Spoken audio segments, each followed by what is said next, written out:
Hello everyone, it has certainly been a while. It's Spursy Illustrations here, and today I'm going to be narrating and illustrating a creepypasta to you. So without further ado, this is my reading of the creepypasta Go Play by Jeffrey Arce. I hope that you guys enjoy it. Her joyous laughter bubbled in the air as she danced with her plush rainbow bear, swinging it from its little stuffed arms round and round. She lost herself in her mirth, and then she lost the sidewalk under her feet. On and on she whirled, capering between two parked cars, not a care in the world. Her imagination took her away. It was the shrill scream that finally caught her attention. The vehicle's brakes seized on iron rotors that yelled like a wounded animal. That piercing sound at last pulled her away from her beloved toy. Joy still lingered in her eyes even as the terror began to flood in. A feathery web of acrid smoke spun from burnt rubber as the bulky tires slid across the asphalt, skidding right for her. And then it was over. The silver passenger bus had at last come to a still, its face now painted in red. There was a loud snare from the assisting air brakes, sending a breath of dust pluming from underneath the front axle. There was a tiny hand laying on the rocky asphalt where the dust was settling. An old man came hobbling around the vehicle, moving as quickly as his aging body would allow him.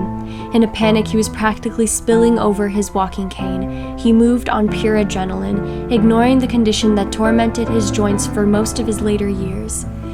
He bewailed her name, as though he meant to throw out his own soul in exchange for hers. The bus driver stepped out and clasped his hands over his mouth as he joined in the tragic chorus, heaving a lamenting cry of guilt-ridden dread. He staggered back, gawking at the damage he had done to her. The old man cursed him as he shoved his way past, demanding that he contact an ambulance. The driver did, stammering horrified confusion to the operator on the line. The old man fell in beside the old girl. She held out a frail and tremulous arm covered in weeping gashes and streaked all over with black grease from the radiator that had crushed her. She was pointing towards the heavens, pointing at nothing, but with a determination that suggested she saw something they simply could not. "Papa, look," she said, her voice weak but touched by wonder. "There's a girl. She's beautiful." Then her arm collapsed, falling with the faintest thud beside a rainbow-colored teddy bear. Soon she was asleep, never to wake again. 101. Like some cruel joke, God had to tack on one more year. It was the morning of Gerald Heydrich's birthday, and as always, not a soul came to visit him, nor would he receive them with warm praise if they had. Most did not bother to disturb the wayward old man, even when he was aimlessly exploring the vacant halls of the hospital that he lived at, with a semblance of delight plastered on his haggard old face. He was ignored. Not without good reason, of course. When he smiled, it was a trick, and everybody who knew him knew well enough not to be fooled by it anymore. He just wanted to lure in an ear to chastise. A honey trap, if you will. Leaning over his walker and dragging along with him his IV pole, he went about his business, carrying a lurid rainbow teddy bear by its paw. The dirty old toy dangled from his lissom fingers as he labored along his way, merrily forsaken. Just a bitter old man in his last days, hanging out with an obscure relic from his past. Only God knew why, and if you were to ask him, even that was one too many people poking around in his business. Gerald was often misunderstood as a despondent fellow with little gratitude and a whole lot of temper. There were very few in the world who truly understood his ways. He had lived long enough to watch his wife, his daughter, and even his granddaughter move on without him, the last of which, Macy, being the most tragic. While she was in his care, an unsuspecting bus driver had accidentally run her down as she was playing in the street. He had looked away for only a second when she disappeared from the yard. Before he could even rise from his chair, the worst day of his life had already been written. He never forgave himself for that. Having been forced to mourn all the people he ever loved on this earth, he wondered if forgiveness would ever be enough to heal his wounds or mitigate his losses. Though thankful he still had his wits about him at such a ripe age, the takeaway was that his well-preserved memory haunted his every waking hour with regret. That regret turned into anger. He was beginning to believe that he had somehow outlived all there was good to live for, and so, for years, the only gift he truly wanted to receive for his birthday was the gift of death. His final days were spent shambling about the hospital with a diagnosis of some bone disease, with a long and complicated name he could barely pronounce. Medical journals were filling up with tongue-wrestling jargon faster than he cared to keep up with, even if he had 1,000 more years ahead of him. After all he had been through, to be slowly tortured and killed by something he could not name was probably one of mortality's greatest jests. He was often crippled by his condition. If he sought to use his muscles for anything more than to punch buttons on a remote in an exhausting effort to find something stimulating to watch, he faced only perpetual agony. Nevertheless, the stultifying ritual of being mortally bedridden drove him mad.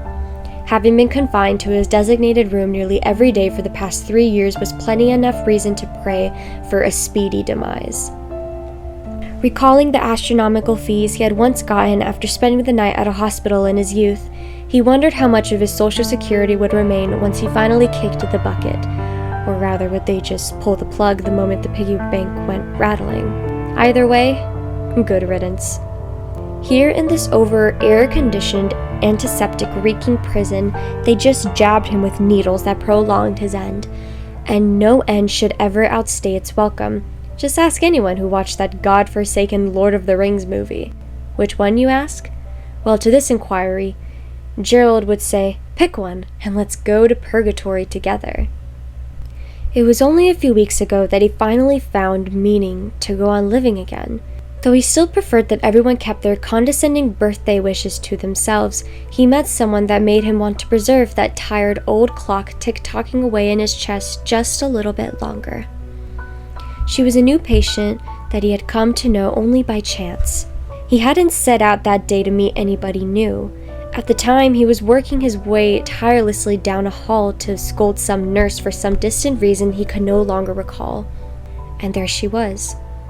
A little girl, the product of a struggling widow who needed special care for her daughter while she tried to carry on with her full-time job without suffering a nervous breakdown. She was beautiful, clad in a plush white gown with the biggest, brightest blue eyes he had ever seen.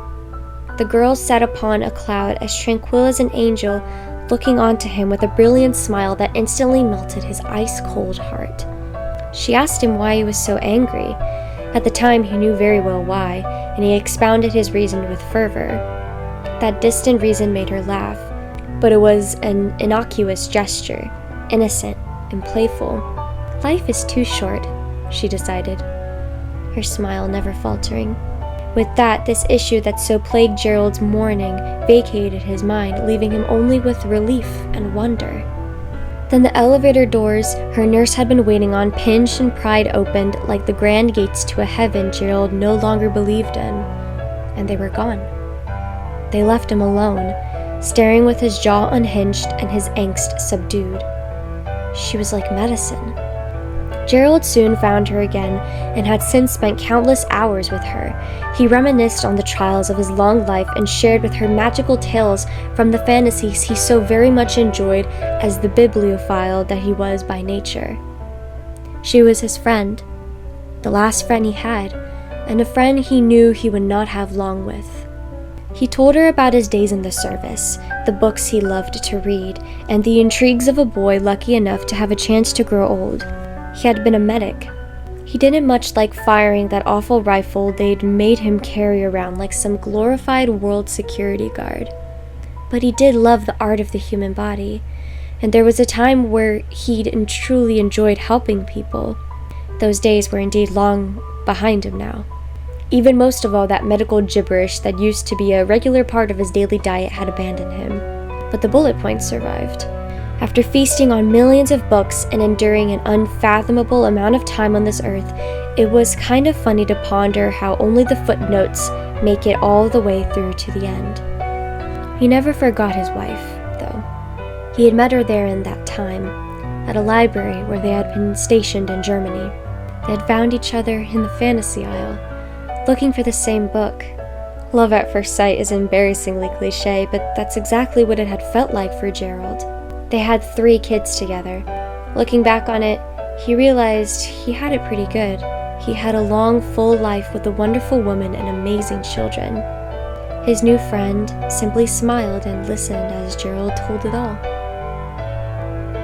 On that day, when he came to visit her again, he knocked on the door and was immediately answered by a woman in her mid-20s with a pretty figure and an ugly scowl. She glared at him long and hard, crossing her arms over her bosom and answering coldly, "Mr. Heydrich?" Unfettered by her curt greeting, he replied to her with his own signature disgusted tone. "Nurse Ashley?" "It's Dr. Donahue," she promptly corrected him. The old man sighed, exasperated. He had done this dance with her many times before. "Yes, well, marrying the doctor doesn't exactly qualify you as one.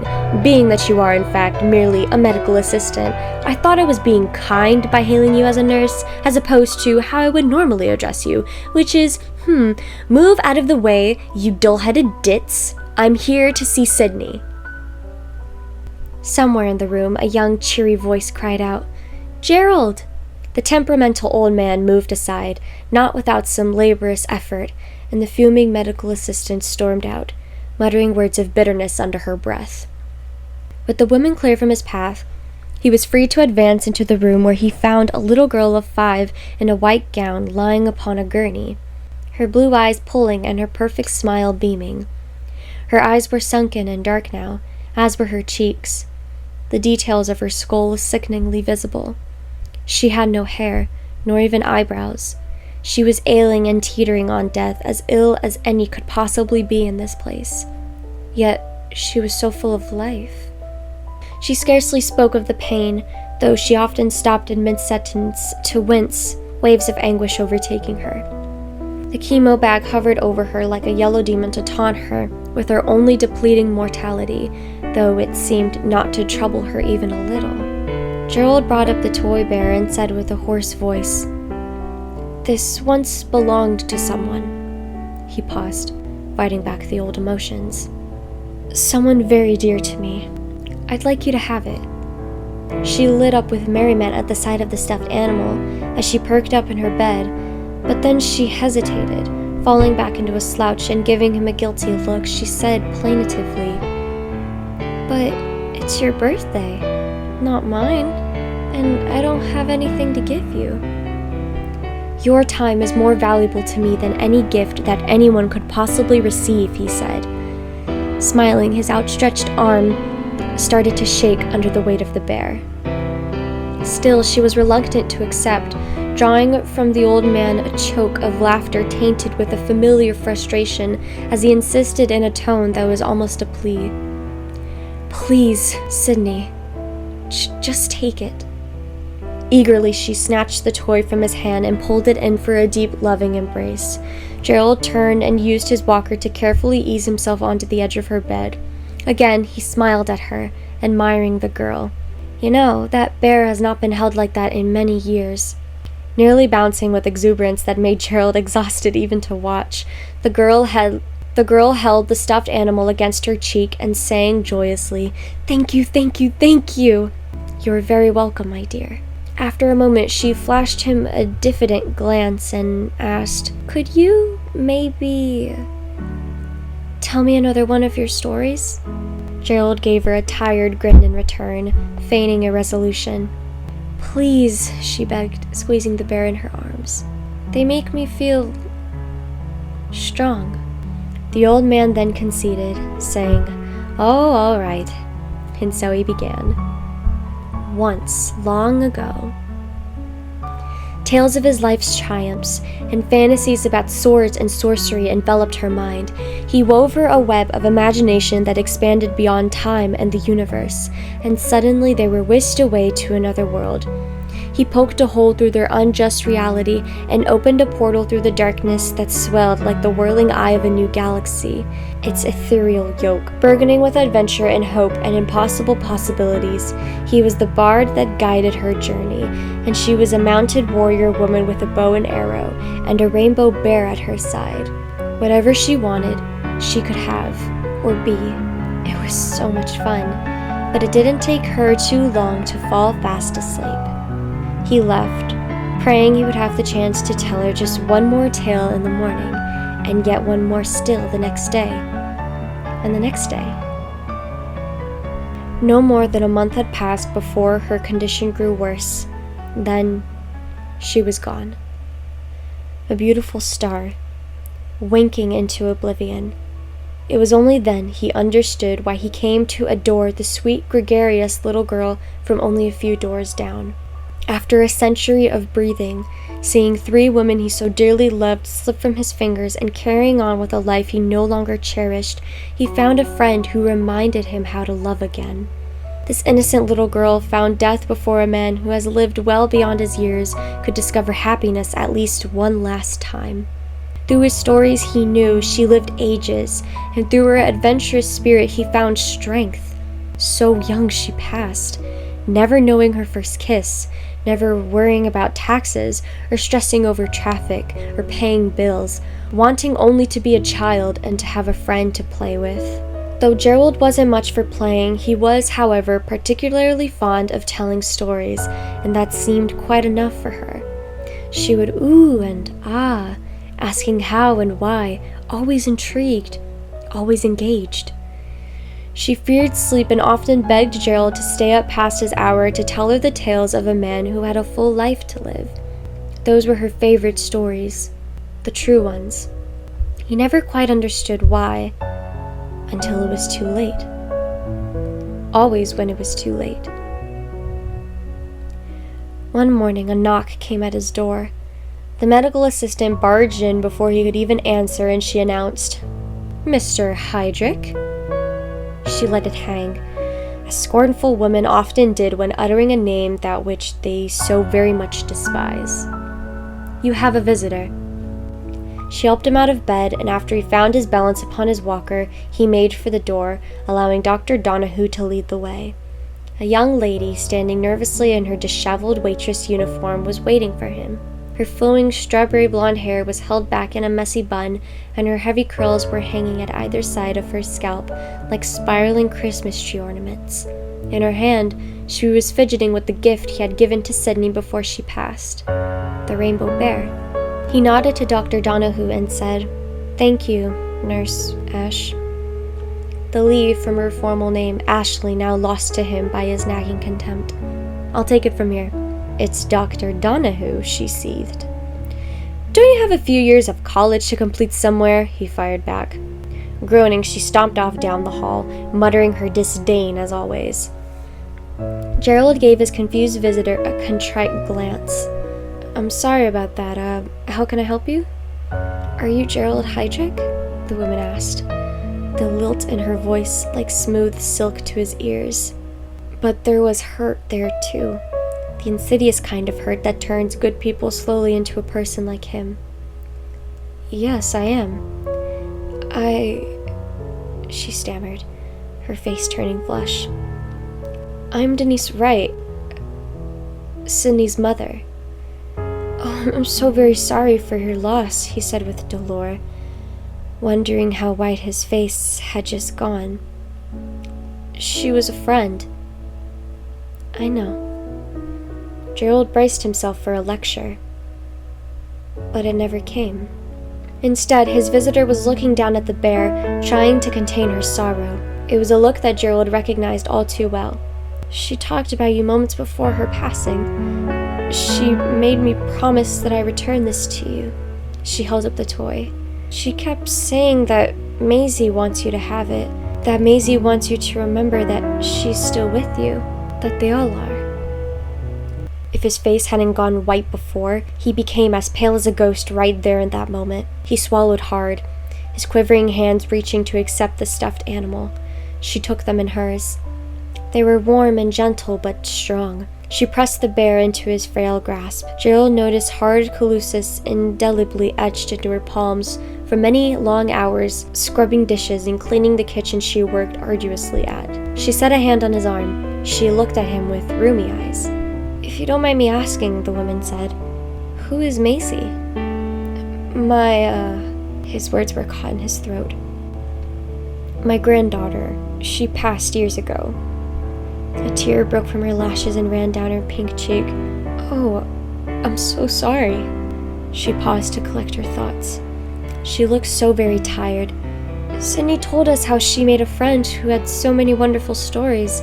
It must have come from something you shared with her." His own eyes were welling up now as the old wounds reopening within.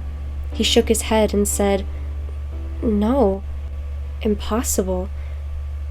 I never told her about Macy. I don't talk much about her with anyone." A chill ran down Denise's spine as she remembered her daughter's very last words. That moment returned to her like a sudden dream invading her mind. Sydney was nothing left but skin and bones as she lay in her bed, twisted in deep-woven agony. The doctor instructed his staff to let them be. He already knew what was coming. He wanted Denise to have this time with her daughter alone. What little strength the girl had to spare, she spent it stretching out her finger to touch her mother's arm, tears moistening her mother's cheeks as she accepted her tiny cold hand into the warmth of hers and asked, "What is it, darling?" "Mom," Sydney breathed weakly, hot with fever. "Can I go play now? Maisie wants to play." She leaned in and kissed her daughter's forehead. Her tears dripping upon her scalp, forcing a smile, she answered, "Go on, Sydney. You can go play." She imagined they were the hardest words a mother could ever say to her child. When the heart monitor flatlined and her hand went still, she knew it was true. Her mother moved in to rest her head upon her daughter's quiet chest, and she sobbed. Everything she lived for was leaving her now. "How do I go on?" she asked herself. Her elbow knocked into the teddy bear at her side, sending it tumbling to the floor. When it fell, there came a faint sound on the languid air like the soughing of waves, crashing on a somnolent shore. Denise perked her ears and lifted her head. She swore she heard something over the droning scream of the heart monitor. Something like children laughing in play.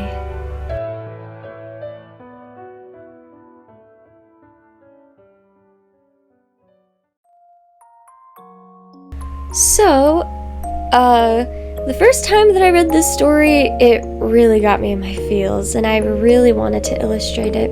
This is actually, in my opinion, one of the best short stories that I've ever read in a long time. Huge thanks to the author, Jeffrey Arce, for giving me permission to tell you guys this amazing story. All of their socials will be in the description below, so please feel free to check them out. Thank you all so much for watching this video to the end. It really means a lot. And I will see you all next time. Bye!